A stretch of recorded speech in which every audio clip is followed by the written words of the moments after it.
সুপ্রিয় শিক্ষার্থী বন্ধুরা, সকলকে স্বাগত জানাচ্ছি। সাতক্ষীরা চতুরাঙ্গ চারুকলা শিক্ষক নিবন্ধন কোচিং এর পক্ষ থেকে সাতক্ষীরা সদর সাতক্ষীরা 19তম শিক্ষক নিবন্ধন চারু ও কারুকলা এমসিকিউ আলোচ্য বিষয়, বোর্ড বই ষষ্ঠ শ্রেণী পঞ্চম অধ্যায়। প্রথমেই বলে রাখি, আমাদের কিন্তু সাধারণত আহ, এটি একটি ব্যবহারিক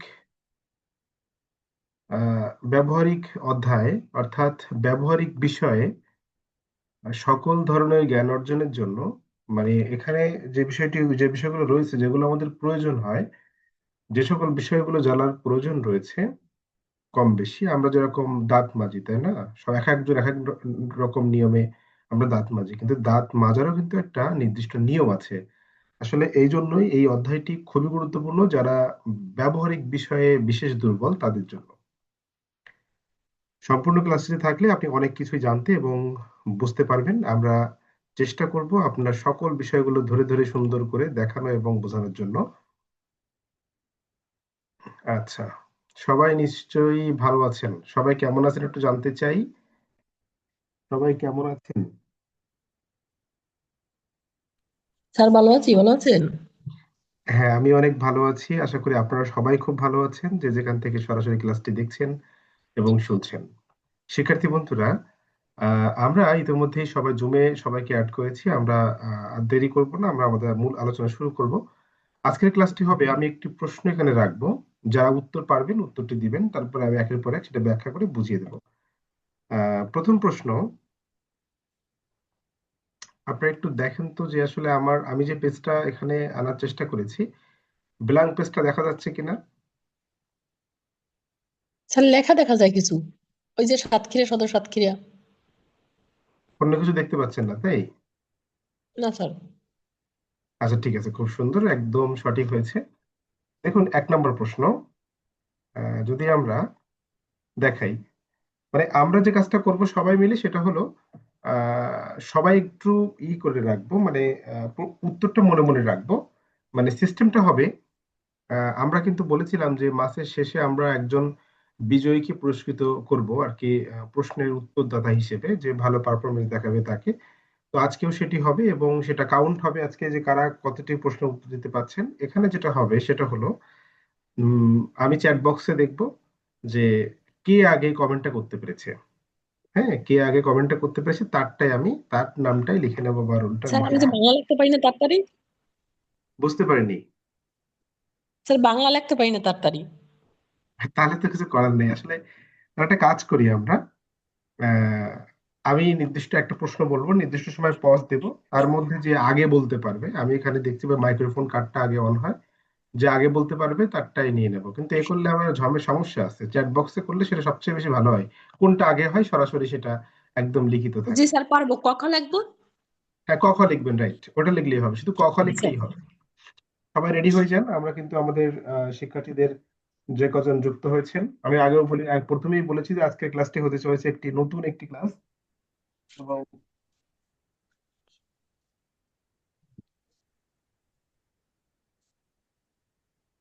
একটা মিনিট আমাকে একটু সময় দিন।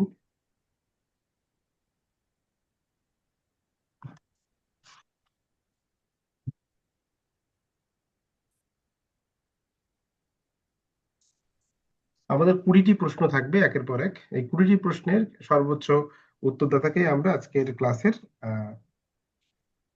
শ্রেষ্ঠ শিক্ষার্থী হিসেবে ঘোষণা করব। আমাদের প্রথম প্রথম প্রশ্ন হলো, ছবি আঁকা কি ধরনের কাজ? মানে আমি একটা একটা একটু রিহার্সাল দিয়ে দেখাই। সেটা হচ্ছে, ছবি আঁকা কি ধরনের কাজ, বিনোদন, ব্যবহারিক, তাত্ত্বিক, আর হচ্ছে জরুরি। এই যে উত্তর বলা শেষ হবে, আমার অপশন বলা শেষ হবে, তারপরে আপনি উত্তরটা টাইপ করে ওখানে লিখে দেবেন। এবার আমি দেখবো যে কারটা আগে টাইপ হয়েছে সেটা। ওকে, তাহলে সবাই রেডি তো? সবাই রেডি কিনা জানতে চাই। হ্যাঁ জি sir, sir ready. Ready. Sir তো আগে লিখে জি স্যার দিয়েছে। রেডি। চলুন আমরা শুরু করি তাহলে। হ্যাঁ, ওকে। জি। সবাই একটু চ্যাট বক্সে একটু কমেন্ট করে দেখেন যে আসলে মানে চ্যাট বক্সে, এই আপনারা আগে তো উত্তর লিখেছেন কেন? সবাই উত্তর লিখে স্যার দিয়েছে অলরেডি। এত ফাস্ট! এত উত্তর লিখে দিলে হবে না তো আসলে। এখন উত্তর লিখলে হবে না, আমি তো বললাম যে আমি একটা রিহার্সালের মতো করে করছি। হ্যাঁ, আচ্ছা, সমস্যা নেই। প্রথম প্রশ্ন, এবার মানে এই যে এলপি লেখা অর্থাৎ লিপিকা পাল সর্বশেষ লিখেছে, এবার কারটা আগে টাইপ হয় এটা দেখবো। প্রথমবারের প্রশ্ন, ছবি আঁকা কি ধরনের কাজ। আমি কিন্তু প্রশ্নের উত্তর বলার আমি প্রশ্নগুলো বলার অপশনগুলো বলার আগে কিন্তু টাইপ করে দিলে হবে না। আমি দেখবো যে আমার বলার পরে কে দিয়েছে তারটাই কিন্তু সিলেক্ট করব। ওকে, আচ্ছা, ছবি আঁকা কি ধরনের কাজ, বিনোদন, ব্যবহারিক, তাত্ত্বিক নাকি জরুরি?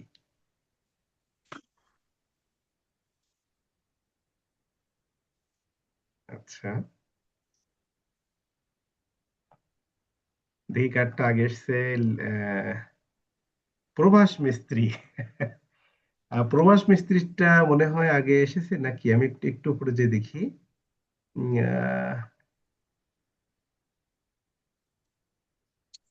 লিপিকার পরে হচ্ছে আহ প্রভাস মিস্ত্রি। হ্যাঁ, ভেরি গুড। স্যার আমি লিপিকার পরে আমি স্যার। এই লিপিকার পরে প্রভাস মিস্ত্রি দেখাচ্ছে কেন আমার এখানে? স্যার আমার এখানে তো আমি দেখি। আপনার এখানে আপনি দেখেন না? জি স্যার আমিই তো। আমার এখানে স্যার আসলে স্যার পিএম কে, তারপরে তো আমি, এল মানে আমি স্যার, লাভলি রায়। হুম, আচ্ছা, একটা কথা বলি, এই প্রথম প্রশ্নটা না বাদ দিয়ে দেই, কারণ হচ্ছে মানে প্রথম প্রশ্নটা এলোমেলো হয়ে গেছে। ওকে, ঠিক আছে স্যার, বাদ দিয়ে দেন পরেরটা থেকে। আচ্ছা, তাহলে সর্বশেষ কমেন্ট করেছে স্মৃতি সানা, তাই তো? সর্বশেষ কমেন্ট কার? স্মৃতি সানা। সবাই কি দেখতে পাচ্ছেন সর্বশেষ কমেন্টটা স্মৃতি সানার? S S S S A K sir? Smriti Sana ওইটা। হ্যাঁ স্যার দেখতে পাইতেছি। আচ্ছা, আমি আমি হচ্ছে ওকে লিখে দিচ্ছি। ওকে লিখে দেওয়া মানে আমারটাই সর্বশেষ, এরপরে যারটা পড়বে তারটা। হ্যাঁ, জি স্যার। এই ওকে লিখে দিলাম। হয়েছে, সবাই দেখতে পেয়েছেন তো? ওকে, জি প্রথমে স্যার। একটু অসুবিধা হবে, দুই একদিন মানে আজকে প্রথমে একটু অসুবিধা হবে, তারপর তো ঠিক হয়ে যাবে। এবার আমরা দেখে আসি এই প্রশ্নের ব্যাখ্যাটা আসলে কি। এটা আমি বুঝিয়ে দেবো, তারপরে পরবর্তী প্রশ্নে যাব। আমরা এই প্রশ্নটার ব্যাখ্যাটা একটু দেখে আসি, তারপরে আমরা বাকি অংশটা নিয়ে আলোচনা করব। দেখুন, এই প্রশ্নের ব্যাখ্যা।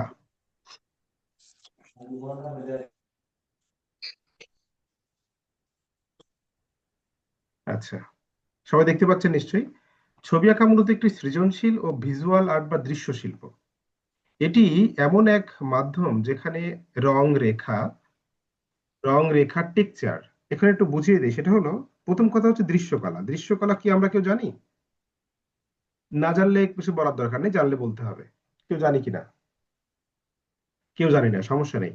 ভিজুয়াল আর্ট বা দৃশ্যকলা হলো বা দৃশ্যশিল্প হচ্ছে এমন এক শিল্প যা সরাসরি দেখা যায়।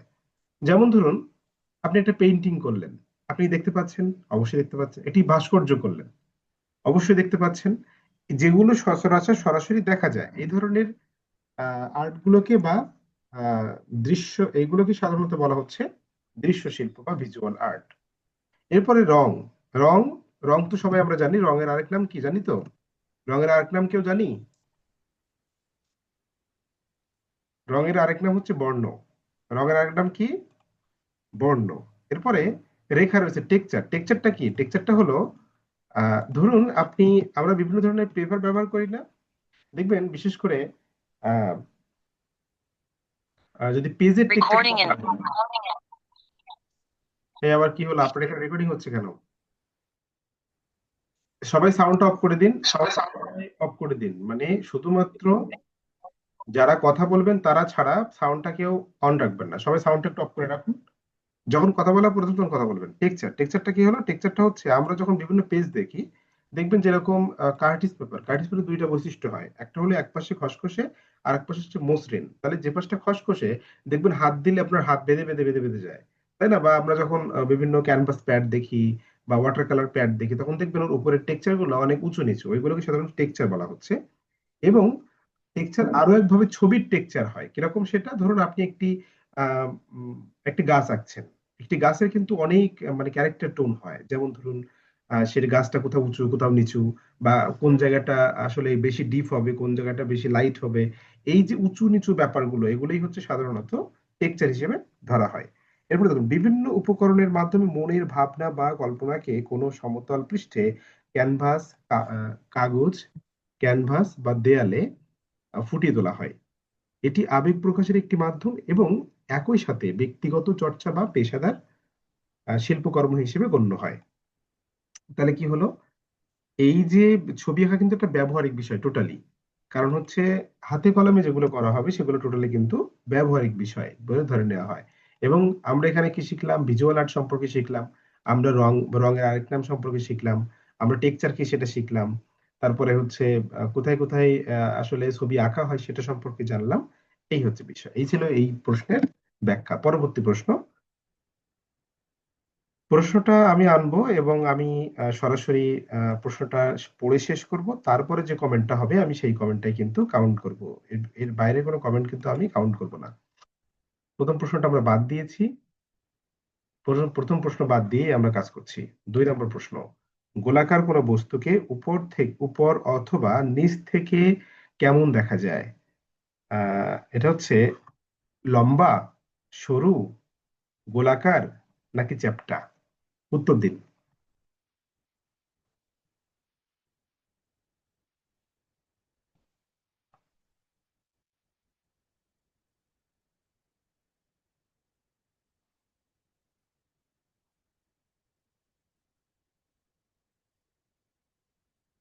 হ্যাঁ, ভেরি গুড।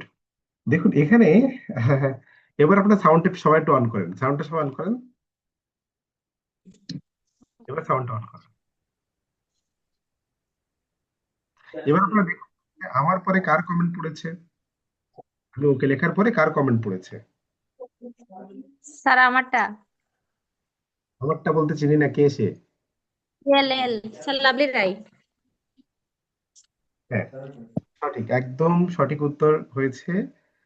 উত্তরটা হবে হলো গোলাকার, কারণ আমরা যখন কোনো আহ মানে প্রথম তালে আমরা লাভলি রয়কে নিতে পারি, লাভলি রয়, এল আর, তাই তো, এল আর। ওকে, 1 নম্বর প্রশ্নের উত্তর। উনি 1 নম্বর প্রশ্ন উত্তর দিয়েছেন এবং আমি সেটা দেখুন কিভাবে দেখাচ্ছে সেটাও একটু দিয়ে দিচ্ছি, এখানে সবাই দেখতে পাবে।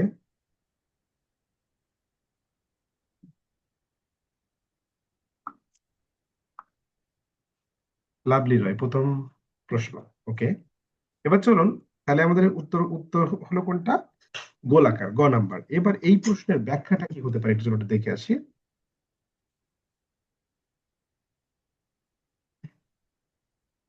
ও, 2টা কপি করে চলে গেছে দেখছেন? আচ্ছা, উত্তর হবে গোলাকার, এটার উত্তর হবে হচ্ছে ব্যবহারিক। আচ্ছা, এরপরে আমরা ব্যাখ্যাটা কি আনতে চাচ্ছি, চলুন দেখে আসি ব্যাখ্যাটা কি হবে।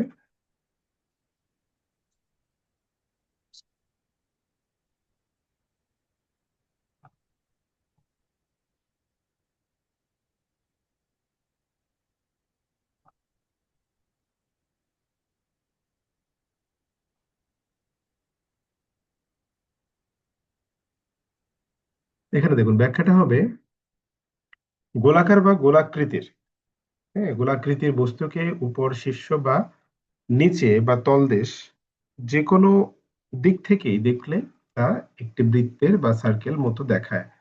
কারণটা হচ্ছে, ধরুন একটি বল, আপনি বলের উপর থেকে দেখুন বা সাইড থেকে দেখুন বা অন্য পাশ থেকে দেখুন, যে সাইড দিয়েই দেখবেন সেটা হলো সাধারণত বৃত্তের মতো দেখাবে। এটা কিন্তু একদম ছোটবেলাকার প্রশ্ন, তাই না? ক্লাস 1-2 এর প্রশ্ন এটা।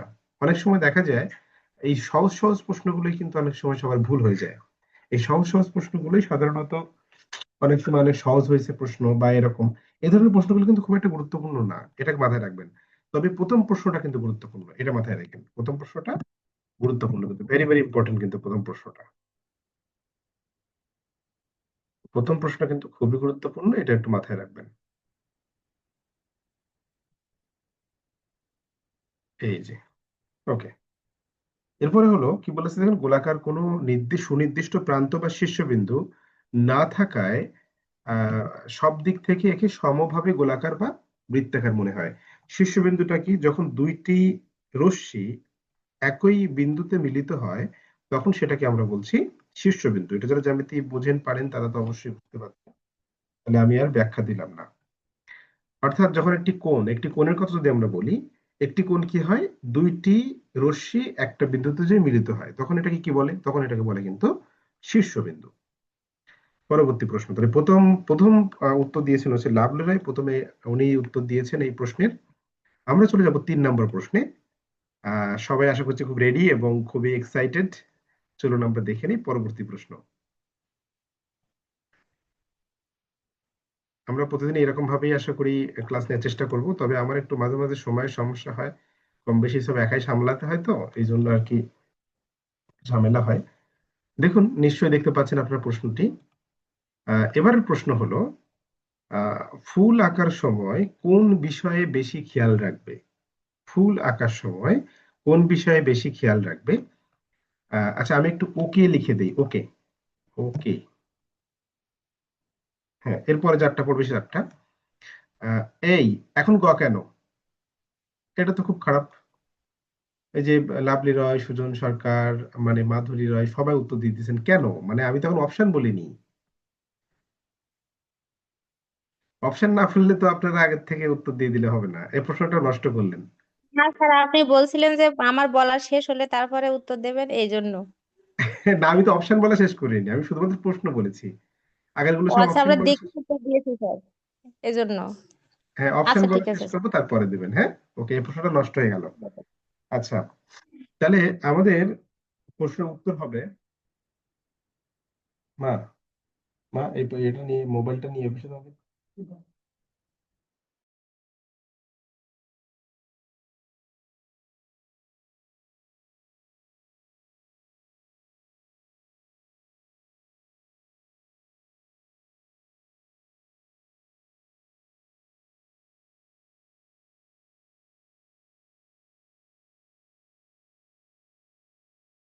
আচ্ছা, যে কথা বলছিলাম, তাহলে কি হচ্ছে দেখুন, কাগজের দিকে, কলমের দিকে, নাকি ফুলের জাতের দিকে, নাকি ফুলের রঙের দিকে? নিশ্চয়ই আপনারা বুঝতে পারছেন যে ফুলের রঙের দিকে খেয়াল করতে হবে। তার মানে এখানে আরো এই বিষয় একটু বলি, সেটা ব্যাখ্যায় আমরা জানতে পারবো। দেখুন, এখানে কিন্তু গুরুত্বপূর্ণ যে বিষয়টা, কাগজের দিকে, কলমের দিকে, এবং ফুলের রঙের দিকে, এবং ফুলের জাতের দিকে। এখন কথা হলো, এখানে কিন্তু ফুলের রঙের দিকে হবে, কিন্তু আসলে কোন বিষয়গুলো খেয়াল রাখতে হবে সেটা ব্যাখ্যায় আমরা কম বেশি জেনে নিই। চলুন দেখুন, আহ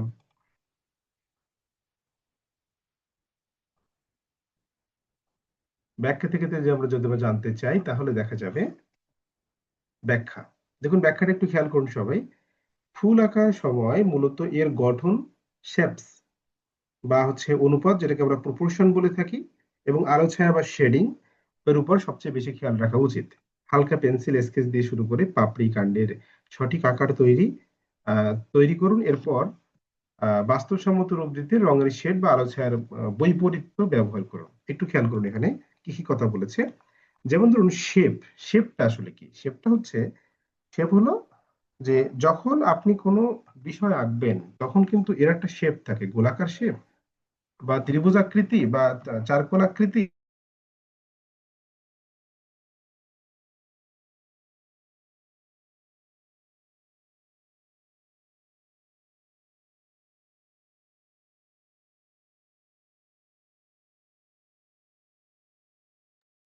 আচ্ছা, তাহলে কি হলো?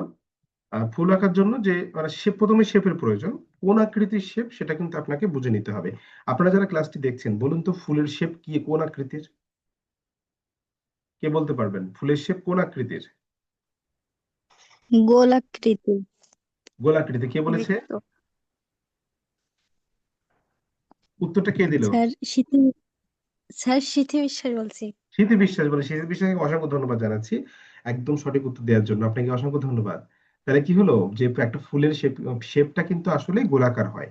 এরপরে অনুপাত, প্রপোর্শনস। আমরা কিন্তু সাধারণত প্রপোর্শন সম্পর্কে এর আগেও আলোচনা করেছি কয়েকটি ক্লাসে। প্রপোর্শন কি, কে বলতে পারবে?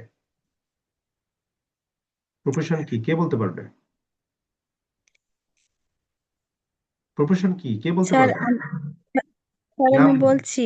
নাম বলুন। সিথি বিশ্বাস। স্মৃতি বিশ্বাস বলুন। একটা ছবিতে একটা সাবজেক্টের তুলনায় অপর একটি সাবজেক্ট কতটা ছোট বা বড় হবে তার তারতম্যকে অনুপাত বলে। খুব সুন্দর, ভেরি গুড, অনেক সুন্দর বলেছেন। কিন্তু আমরা এর আগেও আমরা এই বিষয় নিয়ে সাধারণত আপনার সাথে ব্যাখ্যা করেছি এবং বলে দিয়েছিলাম। তো অনুপাতটা হলো কি? অনুপাতটা হচ্ছে সংক্ষেপে হচ্ছে তুলনা, মনে রাখবেন। অনুপাত কথার অর্থ হচ্ছে তুলনা, অর্থাৎ একটা পাশাপাশি দুইটি অবজেক্টকে যখন আমরা আহ দেখবো তখন একটা বড় একটা ছোট হয়। দেখুন, একটা দেখা যাচ্ছে যে একটা ঘর রাখলাম, এখন ঘরের দরজার তুলনায় মানুষটাকে আমি বড় করে ফেললাম, তাহলে কি ওই মানুষটার পক্ষে কি ওই দরজার মধ্যে ঢোকা সম্ভব? নিশ্চয়ই সম্ভব না। তাহলে এই বিষয়গুলো মাথায় রাখতে হবে। একটা মানুষ আঁকলাম, একটা বড় জুতা আঁকলাম পাশাপাশি, এখন এই বড় জুতা আসলে মানুষটা পড়তে পারবে কিনা এটাও একটা ব্যাপার। এই যে কাছের মানে সরি, যে পাশাপাশি একই অবজেক্ট পাশাপাশি রাখলে বা ভিন্ন অবজেক্ট পাশাপাশি রাখলে তার যে বড় বা ছোট, কোনটা বড় কোনটা ছোট হচ্ছে, এই তুলনাটাই হচ্ছে সাধারণত অনুপাত। এরপরে হচ্ছে আলো ছায়া। স্যার, বলুন। উম পুরো ছবিটার মধ্যে সবকিছু মিলায়ে একটা সাবজেক্ট, আর ছবিটার মধ্যে প্রত্যেকটা জিনিস এক একটা অবজেক্ট হবে। হ্যাঁ, রাইট। মানে বিষয় হলো, মনে করুন যে আপনি একটি গ্রীষ্মকালীন ছবি আঁকবেন। একটা গ্রীষ্মকালীন ছবিতে কি কি থাকে? ধরুন, গ্রীষ্মকালীন ছবিতে কাঁঠাল গাছ থাকবে বা আম গাছ থাকবে, গাছে ফল হয়েছে, অথবা সূর্য থাকবে, সূর্যের প্রখর রোদ পড়ছে, নদী থাকবে, বা দেখা যায় যে মানুষ হাত পাখা দিয়ে বাতাস খাচ্ছে, বা হ্যাঁ, বা ছাতা নিয়ে যাচ্ছে। এই প্রত্যেকটি এক একটা অবজেক্ট, আর এই সবগুলো মিলাই হচ্ছে সাবজেক্ট। তার মানে এখানে ঘর অবজেক্ট, গাছ অবজেক্ট, ছাতা অবজেক্ট, কিন্তু গ্রীষ্মকালীন দৃশ্য এটা হচ্ছে সাবজেক্ট। আচ্ছা আচ্ছা, এরপরে দেখুন, সবচেয়ে বেশি খেয়াল রাখা উচিত কিসের উপরে? আলো ছায়ার উপরে। আলো ছায়াটা কি কে বলতে পারবেন সিথিবাদে? আলো ছায়াটা কি কে বলতে পারবেন সিথিবাদে? যদি আপনাকে প্রশ্ন করা হয় ভাইভাতে, আমি ধরে নিলাম আমার ইসে পড়লো না, আহ আপনাদের এমসিকিউ পড়লো না আলো ছায়া সম্পর্কে, কিন্তু আলো ছায়া থেকে অবশ্যই প্রশ্ন আসবে। আলো ছায়া লিখে রাখেন, আলো ছায়া, পার্সপেক্টিভ, অনুপাত, এই তিনটা বিষয় থেকে প্রশ্ন আসবেই ব্যবহারিক অংশে, মাস্ট আসবে। আলো ছায়াটা কি? সিথিবাদে আর কেউ কিছু বলতে পারবেন আলো ছায়াটা সম্পর্কে?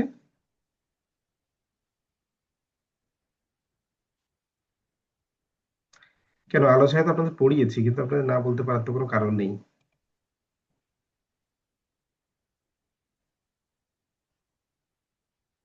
কেউ বলতে পারবেন না? সুকান্ত রায়, স্মৃতি সানাই, স্মৃতি সানা কি হবে বলেন আলো ছায়া?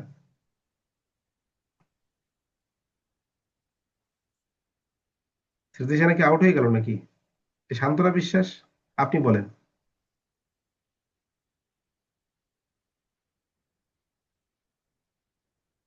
মাধুরী বলেন।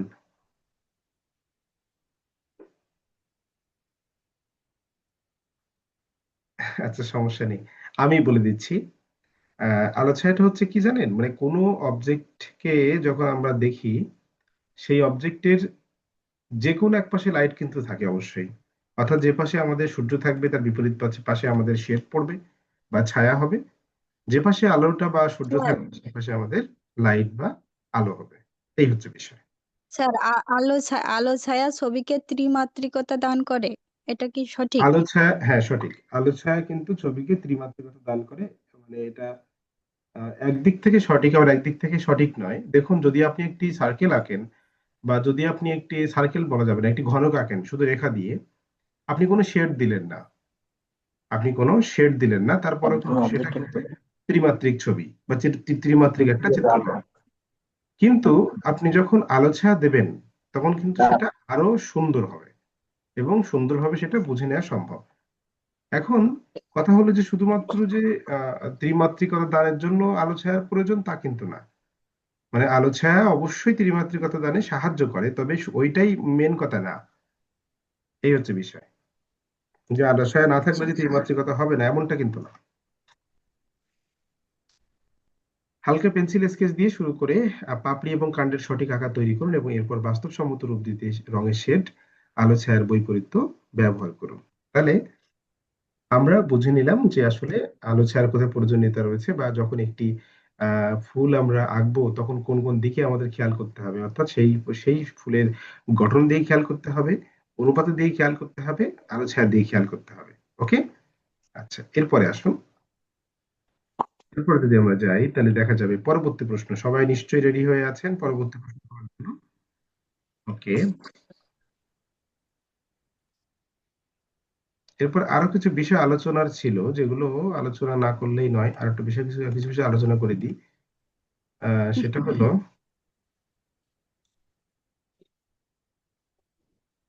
দেখুন এখানে ফুল আঁকার সময় যে বিষয়গুলো বিশেষভাবে খেয়াল রাখবেন, শুধু ফুল বলে কথা নয়, যে কোনো বিষয় আঁকার সময় অবশ্যই খেয়াল রাখতে হবে, যেমন পর্যবেক্ষণ ও গঠন। হ্যাঁ, পর্যবেক্ষণ ও গঠন, অবজারভেশন অ্যান্ড শেপ। আচ্ছা, অর্থাৎ যখন একটি বিষয় আপনি আঁকবেন তখন অবশ্যই সেটার জন্য প্রথম যে কাজ আপনার সেটা হলো পর্যবেক্ষণ বা গঠন সম্পর্কে, অর্থাৎ অবজারভেশন এবং শেপ সম্পর্কে জানতে হবে। কিরকম সেটা?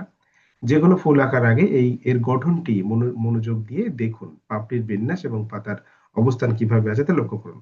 দেখুন আমরা কিন্তু মানে অনেকেই আছি যারা হলো একটা অবজেক্ট দেখলেই আমরা যে কাজটা করে ফেলি সেটা হলো চট করে আমরা যে কোনো একটা পাপড়ি আঁকা শুরু করে দিই, তাই না? চট করে যে কোনো একটা পাতা আঁকা শুরু করে দিই, কিন্তু আসলে শুরুটা কিভাবে করতে হয়? আসলে শুরুটা কিন্তু এভাবেই করতে হবে যে আপনাকে অবশ্যই প্রথমে অবজারভেশন অর্থাৎ বা শেপের দিকে আপনাকে নজর দিতে হবে। অবজারভেশন ও শেপের, লাইট ডার্ক। না লাইট ডার্ক হচ্ছে সেটা আলাদা বিষয়, সেটা পরের বিষয়। হ্যাঁ, আগে কিন্তু আপনাকে অবশ্যই পর্যবেক্ষণ এবং গঠনের দিকে আপনাকে অবশ্যই নজর দিতে হবে। ঠিক আছে, আমাদের আর 10 মিনিট ক্লাস টাইম আছে, তারপরে বন্ধ হয়ে যাবে। আচ্ছা এরপরে আসুন। স্যার কম্পিউটার স্ক্রিনটা একটু বড় করা যায় না? দেখতে মনে হচ্ছে একটু সমস্যা হচ্ছে, ছোট স্ক্রিনটা আর ছোট দেখা একটু যাচ্ছে। বড়, আর একটু বড়।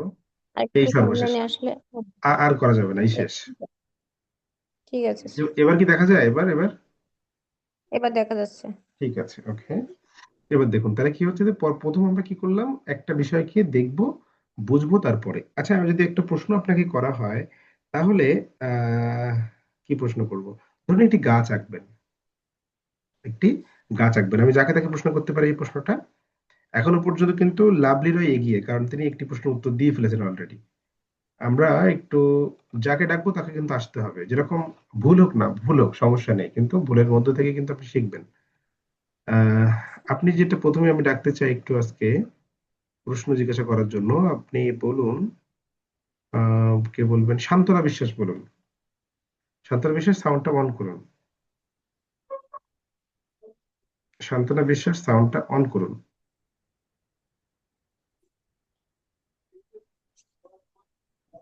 কোনো কারণে হয়তো বা উনি আমাদেরকে শুনছেন না, বা কোনো কারণে উনি অন করতে পারছেন না। আচ্ছা বিথিকা রয়, আপনি অন করুন। বেশি কঠিন প্রশ্ন করবো না, অন করুন। বিথিকা রায়, আপনি আমাদের বলুন যে আহ ধরুন একটি গাছ আপনি আঁকবেন, আপনাকে একটি গাছ আঁকতে বলা হলো এবং ভাইবা বোর্ডে আপনাকে জিজ্ঞাসা করা হলো যে আপনি একটি গাছ আঁকবেন, এখন প্রথমে আপনি কি বিষয় খেয়াল করবেন? আপনাকে এমন প্রশ্ন করা হলো, এখন আপনি কি উত্তর দেবেন?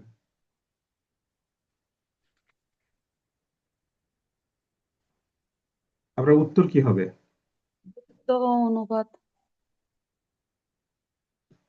অনুপাত? না, উত্তর কিন্তু সঠিক হয়নি। ওয়েট করুন, আমরা উত্তরটা পেয়ে যাব খুব শীঘ্রই। আহ নয়ন মন্ডল বলুন।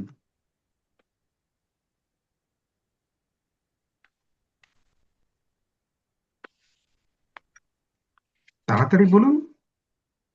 স্যার গাছের অনুপাত, যে নো, গাছটা। রং আনসার, হবে না। বেশি সময় পাবেন না তো, মানে অল্প একবারেই আপনাকে এটাকে চিন্তা করে বলতে হবে, আমি পড়িয়ে দিলাম না, এবং কি খেয়াল রাখতে হবে। আচ্ছা কে বলতে পারবেন? স্যার স্যার আকার আমি আকৃতি। বলি। কে বলবেন? নাম বলুন। স্যার আমি সিথি বিশ্বাস বলছি, আমি বলি। স্মৃতি বাদ দিয়ে বলুন, স্মৃতি বাদ দিয়ে অন্য কেউ বলুন। নাসরিন বলুন। স্যার আকার আকৃতি বলছি। আকার আকৃতি, রং আনসার। স্মৃতি বলুন। স্যার আমি বলি, হ্যাঁ লাভলি রয় স্যার বলুন। গঠন। স্যার গাছের গঠন মনোযোগ দিয়ে আগে দেখতে হবে যে গাছের গঠনটা গঠন, ঠিক আছে গঠন কিনা। দেখে আপনি মানে কি দেখবেন? গঠন তো দেখবেন কিন্তু আসলে কি স্যার গঠন? আমি বলবো। না, আগে দেখি লাভলি রয় বলুন, লাভলি রয় বলুন গঠন বলতে আপনি কি দেখবেন? স্যার গাছের আকার আকৃতিটা ঠিক আছে কিনা সেটা দেখবো আগে। আকার আকৃতি আমি এখনো পর্যন্ত সন্তুষ্ট নই। স্যার আমি বলবো স্যার। বলুন। স্যার হালকা স্কেচ করতে হবে। নো নো, একদম ভুল উত্তর। আচ্ছা আমি বলে দিই, সেটা হলো একটু আগে আমি বলেছি যে একটা ফুল আঁকতে হলে কি করতে হবে, তার গঠন এবং শেপের দিকে নজর দিতে হবে, তাই না? এখন এই গঠন বা শেপ বলতে কি বোঝাচ্ছে? গঠন বা শেপ বলতে বোঝাচ্ছে সেটা গোলাকৃতি, সেটা ত্রিভুজাকৃতি, না সেটা চারকোণ আকৃতি, কোনটা? একটা ফুল তো স্যার বৃত্তাকার, গোলাপ তাই না? একটা গোল শেপ। কিন্তু যখন আমরা একটা গাছে যাব দেখবেন গাছ কিন্তু ত্রিকোণাকৃতির হয়, গাছ কিন্তু চারকোণ আকৃতির হয়, গাছ কিন্তু গোলাকার আকৃতির হয়, বিভিন্ন শেপের হয়। এখন ওই গাছটা আসলে কোন আকৃতির সেটা কিন্তু আপনাকে বুঝতে হবে। দেখুন, একটা যদি আপনি নারকেল গাছ আঁকতে চান, নারকেল গাছের টোটাল যে মানে মাথাটা, ওই মাথাটা কিন্তু একটা গোলাকার আকৃতি, তাই না? কিন্তু যখন আপনি একটি আম গাছ আঁকতে যাবেন, একটি কাঁঠাল গাছ আঁকতে যাবেন, তখন দেখবেন এর যে মানে মাথাটা বা গাছের যে টোটাল শেপটা, দেখবেন উপরের অংশটা অনেকটা ত্রিভুজ আকৃতির দেখতে লাগছে। এরকম কিন্তু হয়, খেয়াল করে দেখবেন। এই বিষয়টা একটু প্রশ্ন করবেন যখন প্র্যাকটিক্যাল ক্লাস নেব, প্রশ্ন করলে আমি সেটা আরো ভালো করে বুঝিয়ে দেবো। এখন তো আর সরাসরি ক্যামেরায় আনা সম্ভব নয়, এই আর কি। আচ্ছা, তাহলে প্রথম আমাদের উত্তর হওয়া উচিত ছিল যে স্যার, আহ কোনো একটি বিষয় আঁকার প্রথমে আমাদের যে কাজটা করতে হবে সেটা হচ্ছে অবজারভেশন এবং শেপ। একটু ইংরেজি কথা বলবেন, তাহলে উনি আরো খুশি হয়ে যাবেন। অবজারভেশন এবং শেপ সম্পর্কে আমাদের জানতে হবে। তা যেমন ধরুন আমরা যদি আহ, একটা ফুল আঁকতে যাই, তখন তো আমাদের একটা গোলাকার শেপ প্রয়োজন হয়।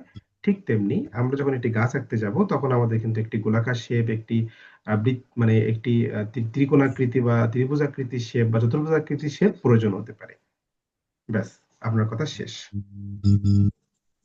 এরপর দেখুন, হালকা স্কেচ করতে হবে, অর্থাৎ মানে শুরুতে খুব হালকা হতে স্কেচ করুন, যাতে ভুল হলে মুছে ফেলা সম্ভব হয়। এটি ফুলের সঠিক অনুপাত বজায় রাখতে সাহায্য করে। দেখুন, যখন আপনি একটা ছবি আঁকবেন, তখন অবশ্যই কিন্তু সেটা কোথায় সাধারণত কেমন ভাবে রেখাগুলো পড়বে, কেমন ভাবে হালকা একটু ডার্ক বা লাইট হবে, সেগুলো একটু মানে খুব সামান্য সামান্য সামান্য স্কেচ মতো করে সাধারণত আপনি বুঝিয়ে দিলেন, বা খসড়া যেটাকে বলে সেটাই। এরপরে আসুন আলো ছায়া এবং লাইট এবং শেড, লাইট এবং শ্যাডো, শ্যাডো যেটাকে বলছি আমরা। ফুলটি কোন দিক থেকে আলো পাচ্ছে তা খেয়াল করুন। দেখুন, আমরা যখন ছবি আঁকি বিশেষ করে তখন কিন্তু সাধারণত ডানে অথবা বামে আমরা আলো ছায়া দেখাই। ঠিক তেমনি রকম ভাবে দেখতে হবে, যেখানে যেখানে আলো কম সেখানে গাঢ় শেড। তাহলে কি হচ্ছে, যেখানে আলো কম সেখানে কি করতে হবে, গাঢ় শেড দিতে হবে। এবং যেখানে বেশি সেখানে হালকা, অর্থাৎ হাইলাইট, হ্যাঁ হাইলাইট ব্যবহার করে সেখানে কিন্তু সাধারণত কাজ করতে হবে। এটি ত্রিমাত্রিক বা থ্রিডি মনে হবে। তাহলে কি করতে হবে, যেখানে সাধারণত আমাদের কি আমি বলেছিলাম যে ছবিতে ছন্দ ব্যবহার করতে হবে, অর্থাৎ যখন আপনি একটা ড্রয়িং করবেন তখন অবশ্যই সেই রেখার মধ্যে ছন্দ ব্যবহার করবেন। অর্থাৎ যেখানে একটু ডার্ক সেখানে একটু মনে করুন যে আলো কম পাচ্ছে সেখানে একটু গাঢ় করে আঁকুন, যেখানে একটু আলো কম পাচ্ছে সেখানে একটু লাইট করে আঁকুন, বা বাদ দিয়ে আঁকুন। এরকম শিখিয়েছিলাম না? কারা ছিলেন ক্লাসে তখন? কেউ কি ছিলেন এই বিষয়টি সম্পর্কে? হ্যাঁ স্যার ছিলাম। Good, very good. এরপরে আসুন রঙের ব্যবহার, বা যেটাকে কালারিং বলছি। বিভিন্ন শেডের সবুজ রং ব্যবহার করে পাতা এবং ফুলের পাপড়িতে শেড দিন, যা বাস্তব রূপ ফুটিয়ে তোলে। অনুশীলন দেখুন, প্র্যাকটিস। একই ফুল বিভিন্ন কোণ থেকে বারবার আঁকার চেষ্টা করুন, এতে ছবির গঠন এবং বিস্তারিত বিষয়গুলো আরো ভালো বোঝা যায়। দেখুন, আসলে এই বিষয়গুলো কিন্তু এগুলো আলোচনাগুলো খুবই কমন আলোচনা, কিন্তু এই কমন আলোচনার মধ্যে কিন্তু শেখার আছে। শেখার আছে কিনা যারা ক্লাসটি দেখছেন? জি স্যার। হ্যাঁ স্যার জি আছে। স্যার, শেখার অনেক আছে। কিছু আমরা শেখার আছে। জানি অনেক কিছু, কিন্তু আসলে এটাকে সুন্দরভাবে আরো সুন্দর করে জানা, এছাড়া অন্য কিছু না। এর পরবর্তী প্রশ্ন, চলুন পরবর্তী প্রশ্ন নিয়ে আলোচনা করি। পরবর্তী প্রশ্ন আসতে চলেছে, কেউ উত্তর দেবেন না, অপশন বলবো, প্রশ্ন বলবো, অপশন শেষ করব, তারপরে উত্তর দিবেন। দেখি এবারের প্রশ্নে কে বিজয়ী হচ্ছে। কে বিজয়ী হচ্ছে আমরা দেখি। এই যে প্রশ্ন, পাতার গঠনে কি থাকে? আলাদা পদ্ধতি থাকে, আলাদা রূপ থাকে, আলাদা রং থাকে, আলাদা গন্ধ থাকে।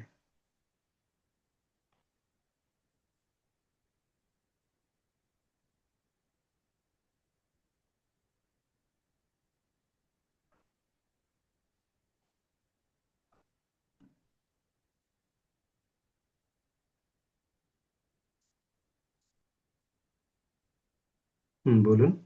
হ্যাঁ, দেখতে পাচ্ছি অনেকেই লিখেছেন কম বেশি।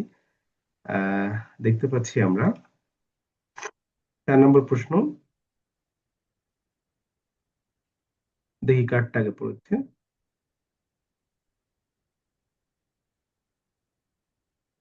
হ্যাঁ, দেখুন আমি কিন্তু সাধারণত দেখছি, আচ্ছা আপনারা কি দেখছেন আগে বলেন দেখি শুনি। আপনারা কি দেখছেন আগে কার্ডটা পড়লো?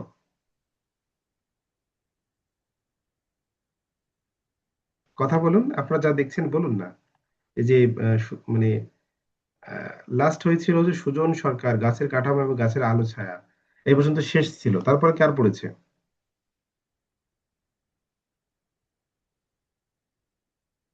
স্যার স্মৃতিসেনা।